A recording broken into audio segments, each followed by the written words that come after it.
Hi అండి, ఈరోజు నేను ప్రిపేర్ చేసే కర్రీ కొమ్ము శనగల కర్రీ. కొమ్ము శనగల్ని ముందుగా ఉడకబెట్టుకుని పక్కన పెట్టుకున్నాను. కళాయి పెట్టుకున్నాను. కళాయి ఆయిల్ వేసుకొని ఉంచుకున్నాను. జీలకర్ర, ఆవాలు, పచ్చిమిరపకాయలు ఆయిల్ వేసుకొని ఉంచుకున్నాను. దానిలో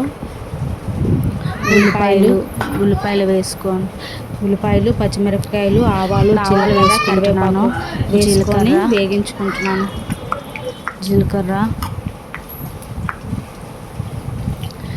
పచ్చిమిరపకాయలు,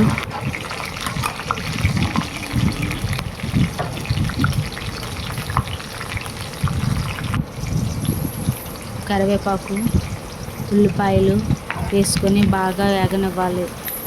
బ్రౌన్ కలర్ వచ్చే వరకు. బ్రౌన్ కలర్ అయిన తర్వాత అల్లం వెల్లుల్లి పేస్ట్ ముందుగా దంచి పెట్టుకొని పక్కన పెట్టుకున్నది వేసుకొని బాగా కలుపుకోవాలి. బాగా పచ్చివాసన పోయినంత వరకు కలుపుకున్న తర్వాత దానిలో ఉప్పు, పసుపు, గరం మసాలా, కారం వేసుకొని బాగా కలుపుకోవాలి. కలుపుకున్న తర్వాత మొత్తం మసాలా పట్టాలి. మసాలా పట్టిన తర్వాత ఈ కొమ్ము శనగల్ని దానిలో వేసేయాలి. వేసుకొని బాగా కొంచెం వేయించుకోవాలి. కొంచెం వేయించుకున్న తర్వాత అవి కొమ్ము శనగలతో వాటర్ ఉంటుంది కదండి, ఉడకబెట్టుకున్నది, ఆ వాటర్ని దానిలో వేసుకోవాలి.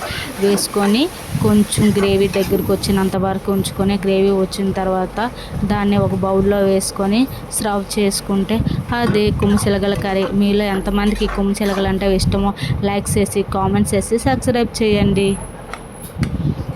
చూడండి ఎంత బాగుంది కొమ్ము శనగల కర్రీ. చూసారా, చిన్నపిల్లల నుండి పెద్దవాళ్ళ వరకు అందరూ చాలా ఇష్టంగా తినవచ్చు. కొమ్ము శనగలు అంటే ఒంటికి చాలా బలమైన ఫుడ్ ఇది.